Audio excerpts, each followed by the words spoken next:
Down. Take a deep breath in. Let it out. Deep breath in. Let it out. Deep breath in. Let it out. Now reach down, grab your ankles. Pull down, pull yourself down. Make sure you're getting a good stretch.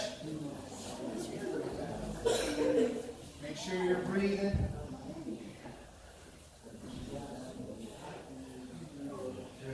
Up.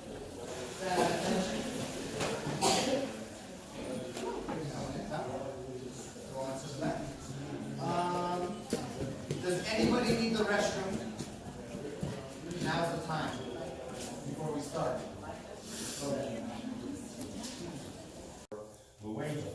So you always got to remember where you came from and who was your first teachers, and always be grateful and respectful to them.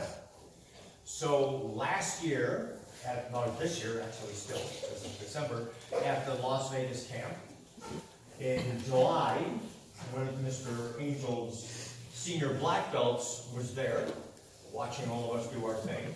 And at the end, in our banquet dinner, he came up and presented me with this belt. So they had this black stripe put through the middle so that Mr. Angel's kanji, for his style of karate and his organization, could be put on there. And so they gave that to me there at the camp. And it's even more important because he's suffering from cancer right now, and they say he's only got a few months to live, maybe. So this would be the last gift that he ever gave me, and he gave it to me in front of my whole Kenpo family, and it was a real emotional moment. And there are pictures of me up on the stage with this belt wrapped around my neck, and my regular Kenpo belt on. And so when they gave it to me, I wrapped it around my neck to keep it with me for the rest of the evening. So from that night, all the way through to today and on, I wear this belt to remind me of him, and to be respectful and to show my gratitude to him for giving me this belt. So there's a bigger story here. So you ready for more? Yes. Okay. So this is a traditional 9th degree. Just pretend there's no black stripe through it. So the red and white check like that, that means 9th degree black belt. And as many of you probably know, in all martial arts, a big red belt, if this was solid red all the way through, then that would be 10th degree black belt. And right now we don't have any 10th degree black belts in Kenpo 5.0. So 9th is the highest, and that's what I am. So, do you like this belt? Yes. Pretty cool looking, isn't it? And now you know the story behind it, right? Because it's got all that emotion and all that wonderful, the love and affection I have for Mr. Angel, what he has for me, and he's not going to be with us for very much longer, so it's a very heartfelt thing for me. So it's got a lot of emotion for me. You know, it's a very personal thing. So all of us, all the black belts in Kenpo 5.0, really, really loved it. Like, and then after they saw me wearing it and some pictures and on, they really loved it. And so then I thought, wouldn't it be great if we, for our 8th and our 9th and eventually our 10th degree black belt, had this kind of a belt, a traditional Japanese belt. And why 8, 9, 10? Because those are the master, right? So when you become an 8th degree black belt in Kenpo 5.0, you're in the master's category. When you're 5, 6, 7, you're in the professor. It's like being a college teacher. You know, so you're a professor and a master. And I thought, okay, you guys really loved it that much. How about if we make our own version like this? So 8 would be that 8th degree Japanese black belt with a black stripe, and we would put our kanji, like what Mr. Potter has on his belt. So I said, God, what do you guys think? And everybody loved it. They loved it. So we're going to have different belts like this for 8, 9, and 10. And I said, great. So I'm a 9th, so I'm the only one that wears this belt. And you know Mr. Parsagian, most of you here know Anto Parsagian, right, from Pasadena. He's the senior rank of all of us in Kenpo 5.0 in our group, and he's a 7th degree black belt. So when he goes to 8th, he would wear a belt similar to this. But until then, he would wear a belt like Mr. Potter and Mrs. Potter, with the stripes that say 5, 6, and 7. And then when he'd go to 8, he'd change completely to a belt like this. And everybody loved that. But then, there's one more piece. But then these guys that are all 6-degree black belts, and Mr. Parsagian's a 7, they all said, we love it, but we don't want to wait 10 years till we can wear a cool belt. Because remember, it's 5 years. You have to wait 5 years when you're a black belt, when you're a 5th-degree black belt, before you can go to 6. 5 more years to go to 7. 10 years, right? So he'd have to wait 10 years before he could wear a belt like this. So I said, all right, you guys really want that? How about we do this? We make a similar kind of a cool belt for 6 and 7, and then a different one for 8 and 9, and 10 would be the solid red belt. And they love that. So that's why this is important for you to know, because when he, in January, just in a month, we're all going to be together in Texas for True Wheeling at his school, and all of the 5th-degree black belts and 6 are all going to come there for private training, along with the seminars I'm doing. So we're organizing this so that I can have these brand new belts made now, so when we meet in January, Mr. Potter will get a brand new belt, very much like this, with black stripe through it, just like this, but it'll have our 3 kanji, our 3 characters instead of all 6 of these. So starting in January, just a month, like in about 6 weeks, Mr. Potter is going to get a belt like this. So he's going to be in here every day teaching in this belt. So now when you see it, you'll understand why. Okay? He looks excited. I enjoy it. 1 second. Here's what's going to happen. So we'll look at this belt. So imagine the black through the middle will be the same. Those kanji will be here in white. And then this ridge across the top will be red, and this ridge across the here will be white. So it's red and white with a black stripe and the white kanji. So why? Because at 6th-degree black belt, when he puts his belt on, the white, can I help you? The white part will be on top. And then when he becomes a 7, he flips it over. And so the red will be on top. So he'll have the same belt for 10 years. So he goes 5 years with the white on top. You know, here, it'll be white and red. And then when he becomes a 7th, he flips it. So when Mr. Parsagian gets the same belt, he'll wear it with red on top because he's a 7th. Right? Because you know, in the colors of the martial arts, red is higher than white. You know that, right? It's white, black, red. That's how it goes. Yes? So then, what's the difference between the 8th and the 10th? You're on it, man. You're on it. Okay. Yeah, I know. And the thing is, I'm explaining 20 years of, the next 20 years of belt ramping. Okay. So you got to just use your imagination for now, but you'll see his belt in 6 weeks. So when he wears his belt, it'll be red here, white here, and red here, all the way around. It will be checked like this. And it'll have this black stripe in the middle, and it'll have the white kanji like what he's wearing, not this. You got that, right? So, white and red, red and white. All he does is flip it when he goes to 7. For 8th, it's different. This bar in the middle turns to red. And then the stripes on the outside will be white and black. So when you're an 8th-degree black belt, red stripe all the way through. All this that you're seeing is black will all be red. So when you're an 8th, through the top will be white, and the bottom will be red. Then when you're 9th, you flip it. So it'll be red on top and white on the bottom. I'm going to keep this belt just the way it is, because this was a gift from Mr. Angel. So I won't be changing to that. And everybody understands that, and we all know it because of the emotional content I have, the emotional tie I have to this belt. So the difference will be black in the middle for 6 and 7, red in the middle for 8 and 9. And then the 10th degree black belt will be the traditional red all the way through with just a little bit of black on both sides. Because you always want to remember where you came from. Even though there'll be a 10th degree black belt one day, the black stripe around it reminds you where you came from. You never want to forget where you come from. 1 second. Yes. Wait a minute. You had a question, didn't you? Okay, go ahead.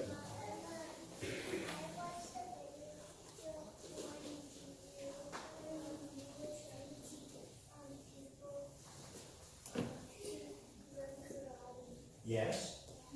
Yes. Okay. You're right. Thank you. Let's hear it from her. That was okay. Greg, yes. Is it possible for anyone to become a 10th degree? Absolutely it is. You bet it is. Yes. So who taught Ed Parker? Another really good question. When Ed Parker was born and grew up in no Kenpo in the United States before Ed Parker brought it here. So he was born and raised in Hawaii, and that guy that taught him was a guy named William Chow, which is a Chinese name. So our Kenpo looks much more Chinese than Japanese. When you watch it, you know the real fast stuff we do? That's very, very Chinese looking. So William Chow was Ed Parker's teacher, and he started when he was 16. So look at you guys. You're 8 and 9 and 6 and 10. You're starting way before Ed Parker started. Yes? Why did they come up with the word?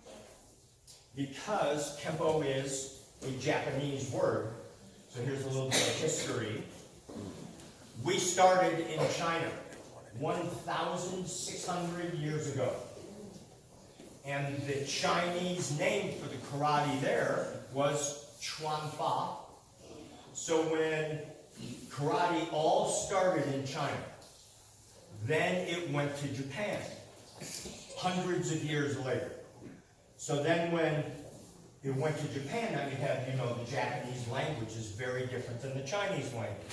Okay, Chuan Fa was Chinese. That word, Chuan Fa, translated to Japanese is Kenpo. So they're the same. One is the Chinese pronunciation, the other is the Japanese.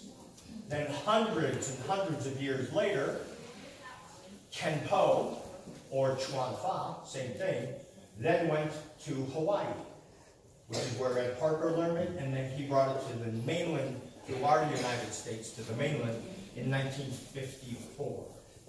And then he became Bruce Lee's teacher, and Elvis Presley's teacher, and many, many, many famous celebrities. Yes, I think so.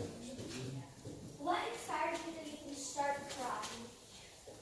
Another good one. Boy, this is great. Is this okay? You know what? We're going to do some karate, don't worry. But this is great. Is this all right? Those are great questions. That's a great question. Us adults had a hard time asking questions last night. You guys did. Yeah. I bet you got more questions than that. Maybe.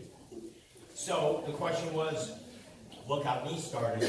When I was your age, I was doing gymnastics in school, in grade school, and then in high school, and I competed in gymnastics.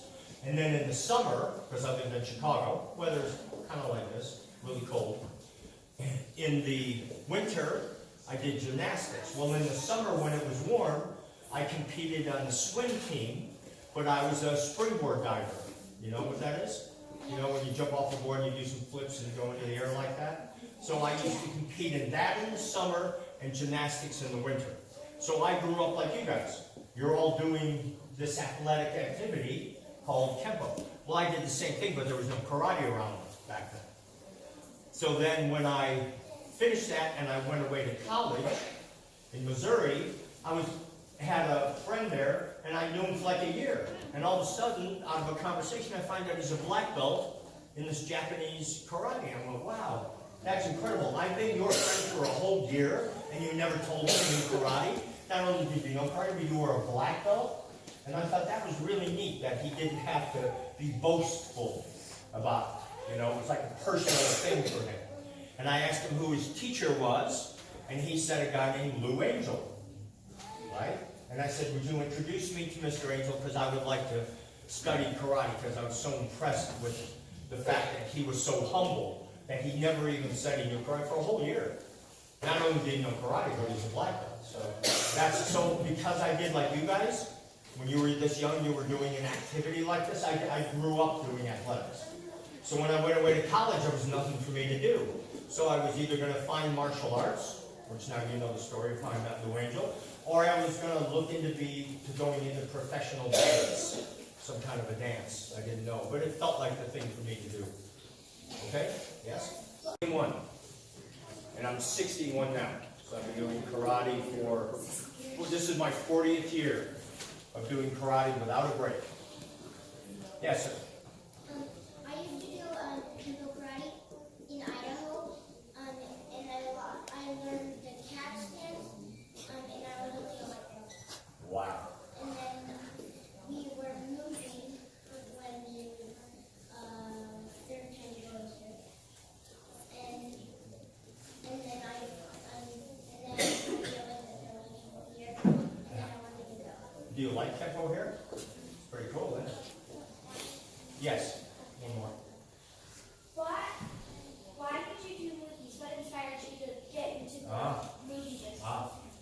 So now I'm in Los Angeles studying Kenpo, part of the story. And I'm teaching now. I'm a first degree, no, I think I was a second degree black belt. And there was one of the parents who was bringing their kids in to study. And so they were coming every day, every other day. And I was teaching every day. And I didn't know it, but they worked in the movie business. And then they started coming up to me and saying, we've never seen anything like this. So you should take some acting lessons and take this Kenpo thing you do and try to get in the movies, because this is the most amazing thing we've ever seen. And I went, I don't want to be an actor. That's, I don't want. So she kept talking to me over and over, and finally came in and gave me the name and phone number of a place to start studying acting, which I did. So I studied acting for 5 years before I did my first movie, which probably some of you have seen, called The Perfect Weapon. Yeah. Yeah? I watched part of it right there. Okay, yes. What was your first movie called? The Perfect Weapon. Right there. Yes. Yeah, I watched that one. Did you like it? Yeah. Okay, one more.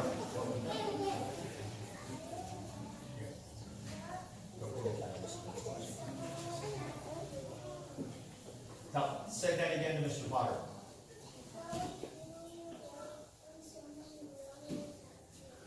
What would you do if somebody really attacked him? Sir, what would you do if somebody really attacked you? Attack me? Yes. I would defend myself the best I could, or if they were attacking my wife, who's right over there, or if they were looking disrespectfully at her, then I would take care of business. Best I could. Okay, we got to do some Kenpo, guys. All right, everybody up!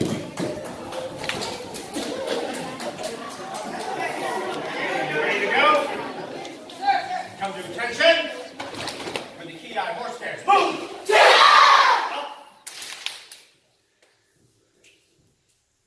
Close. Move out. Okay, good. Back to horse stance. Let's do that again. Punches. Right. Left.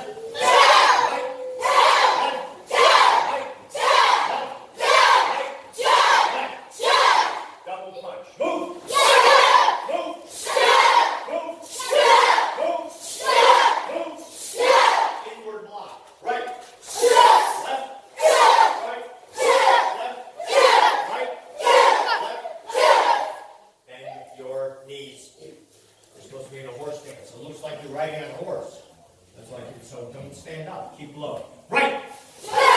Right. Left. Hands back to your side. Watch me. Don't just pick your hand up and go to here. Pick it up by this here and come across. Your hands. You got to cover your face. I can't. If there's a punch coming here and I go like that, I'm going to eat it. So bring it up and across. Up and across. Up and across. Ready. Right. Left. That's it. Right. Your knees. Left. Right.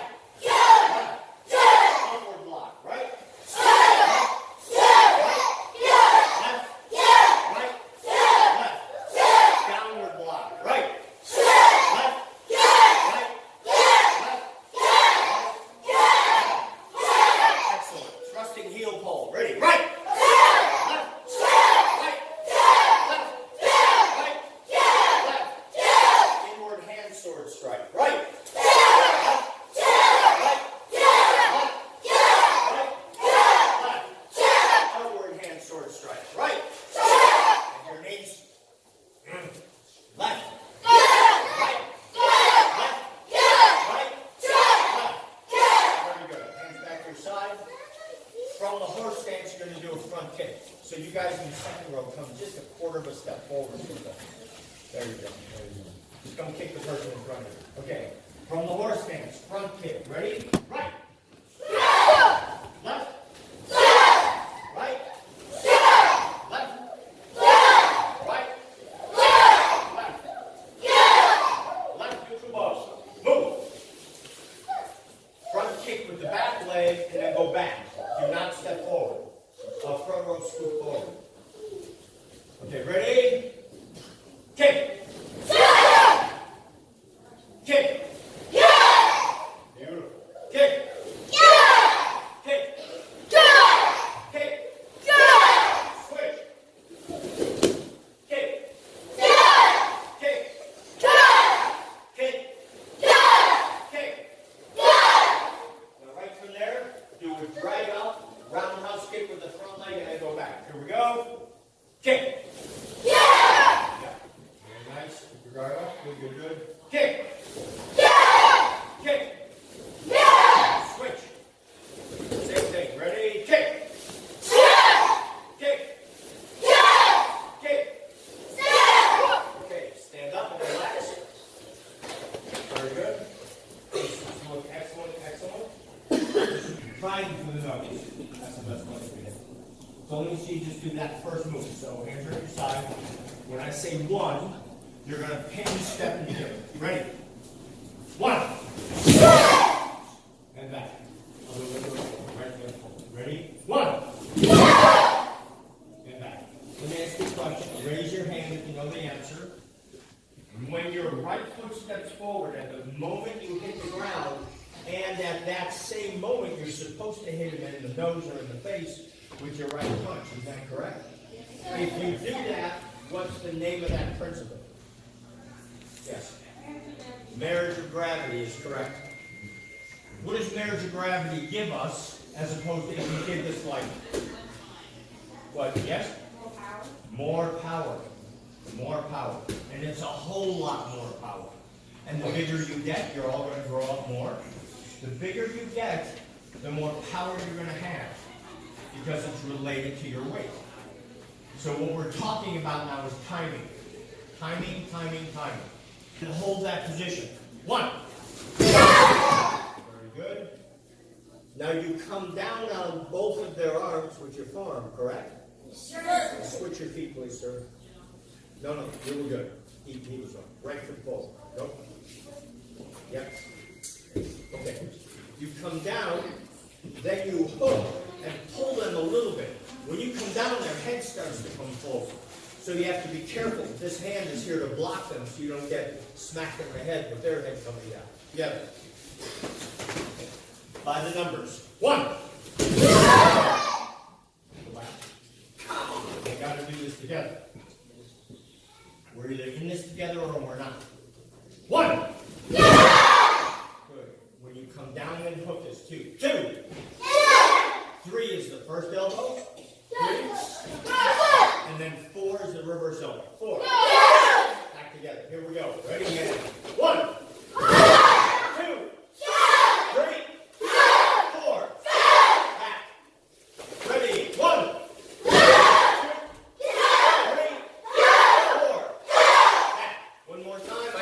Move, and you do all four moves on your own.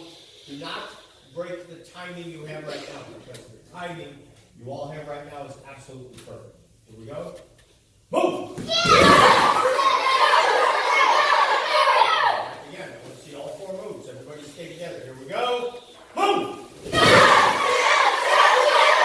Awesome. Okay. We're going to do more with this technique.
is probably paying attention to me by now.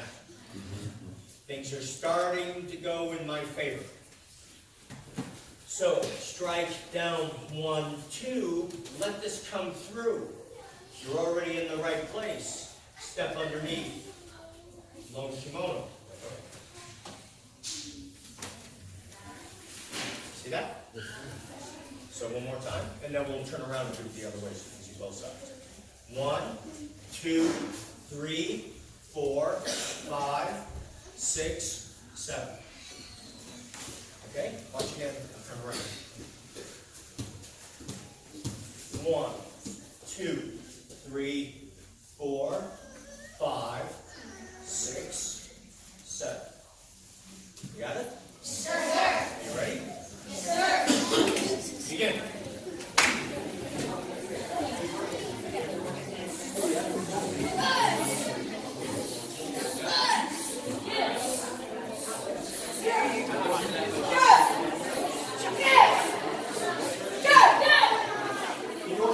So what you got is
started with what technique?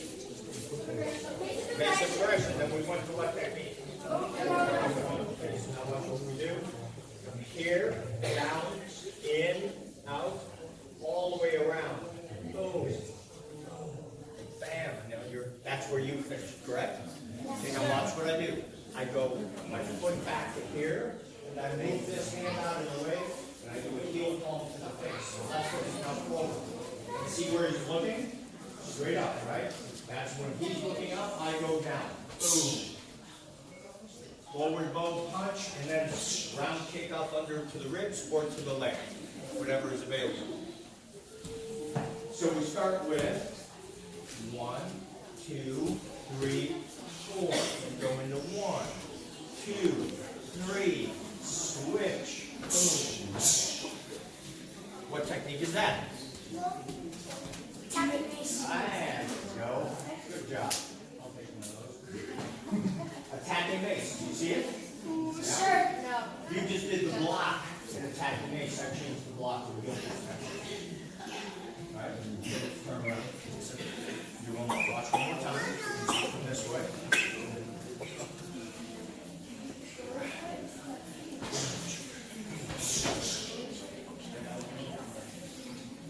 Sorry?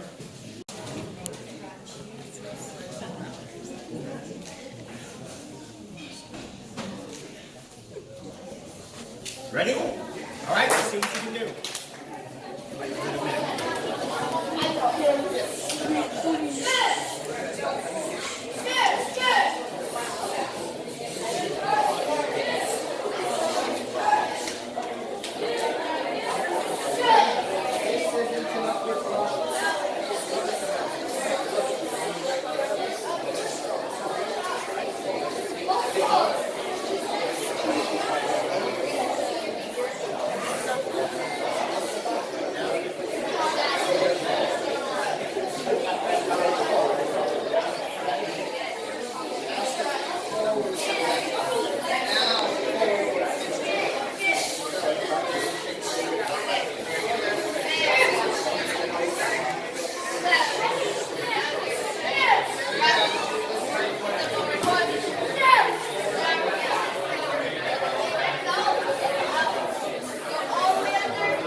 So we start again.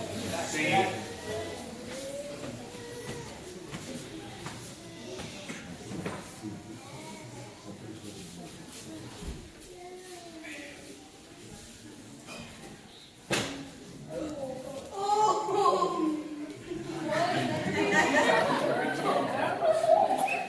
the groin with a bridge hand. Notice when I did this hand came over here to protect me. Why? Because this is a very common reaction from that action. So I'm here to protect myself. Hit to the groin. Step forward. Grab that leg. Take him down with an elbow. Okay? You got it up to there? You ready? Yes, yes. You're going to change the ending now. Let's switch it over. So watch. I'll go slow.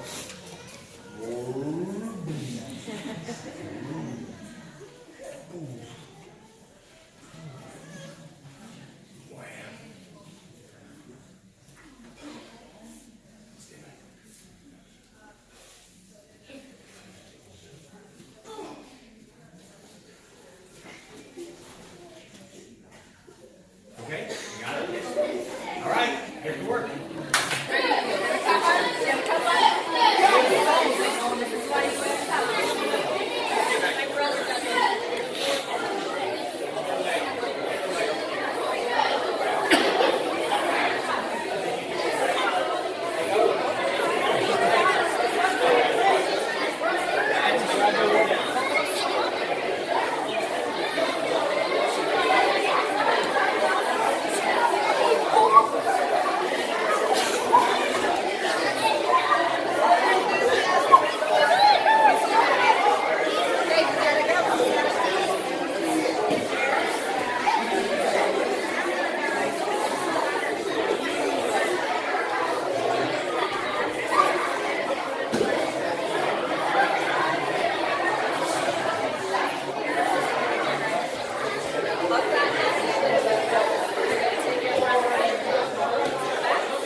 You've done this down, in, back, then you went to low kimono, and you did all this again, just like before, you went from here to here. And then this is where you're having trouble. In the last technique, you went to a forward bone punch, correct? Sure. In this technique, you go to a forward bone, do a ridge hand. Nothing different. This foot is still forward. Whether I do this, or this, Or this, it's all the same move here. Then once I've hit him to the groin, okay, this is where I step in. So my hands went like this, and then they go like that. See, my right leg is forward now. I stepped in and hit him with an elbow. Okay? We got 2 minutes to fix that. Go.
You know that we all are part of this really big family all around the world, right? 19 countries. We're the biggest Kenpo organization. And so every year I go to Europe twice. Every year I go to Australia and New Zealand. I go to South America, Bolivia, and those places every year. You guys are the top of the list. When I travel around the world, and I help our other schools in Belgium and Holland and France, all throughout the world, I talk about this school. I talk about what the Potters have accomplished in their lives here and how great their students are, especially the kids. That's you. So you need to know from me, because I'm the top of this organization, that you guys have already achieved excellence in what you do here. You need to know that and to be proud of that. And we want that to be a part of the rest of your life too, which is why we demand that you all get A's and occasional B. There's no reason why you should be getting C's anywhere. That you make your bed before you go to school. That you help your parents who are sitting here and your grandparents who pay for you to come here and get the benefit of this. You show them that you respect that by being respectful to them and that you're grateful for the opportunity that they provide. Because you won't believe how fast time goes and all of a sudden you're going to be an adult and you're going to be teaching Kenpo and you're going to have your own kids and your own family. And you're going to appreciate the fact that you have people like us who stand here and make sure, without a doubt, that you live an excellent life and that you are amazing at what you do now and you will be amazing at what you do in the future. You understand that? Yes. We are incredible at what we do because that's the way we do it. That's just who we are. We're excellent at everything we do. That's our normal. Our normal is to be excellent every day at everything we do. You got that? Yes, sir. So you will continue to do what you're doing now. Continue to be excellent at what you do and be amazing in Kenpo 5.0. So thank you for that. Good job. You want to say anything, sir? No, I want to say thank you to Mrs. Thermonic and Mr. Conway and their students for traveling all the way to Santa Fe. You guys are amazing. Thank you, thank you, thank you. And thank you, kids. Mr. Speakman, I'm sure has already said it. Parents, for you to say yes to a seminar 1 week out of Christmas, that's awesome. That's really incredible. Nowhere else in the world would anybody do it. And you guys not only are doing it, but you're very happy to do it. And every year it just keeps getting bigger and bigger. So thank you, thank you, thank you. Thank you, Mrs. Welcome. There's magic here in New Mexico. Magic in the schools here because of the leadership that you have from Mr. and Mrs. Potter. Really, really, really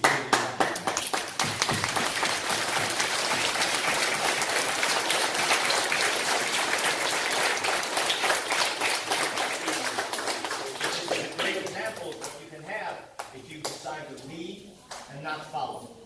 And that's what we should all be doing. We're a group of fellow leaders. Okay, you ready to finish? Sir! Attention. With the TDI, horse stance. Move! Punches with the loudest TI in the world. Ready? Right!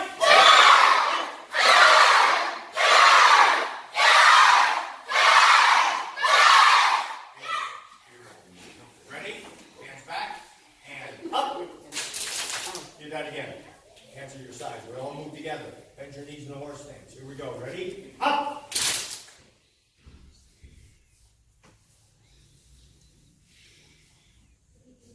Close. Glute out. Back. Up. And close. All right, give yourself a hand.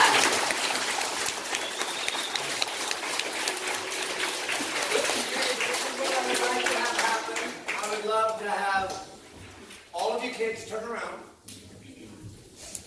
All of you kids squeeze together into the center. Come close to the center. Squeeze, squeeze, squeeze, squeeze, squeeze. Now all of you kids back up. Back row, don't back up. This row right here, sit down. Sit down. Thank you. Sit down. Adult helpers to the back. Sit down. Just cross. Now get this row, take a knee. Adult helpers in the back. Get them away. You guys are going to take a...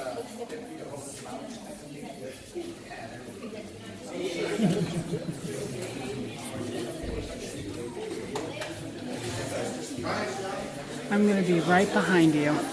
No, you're fine.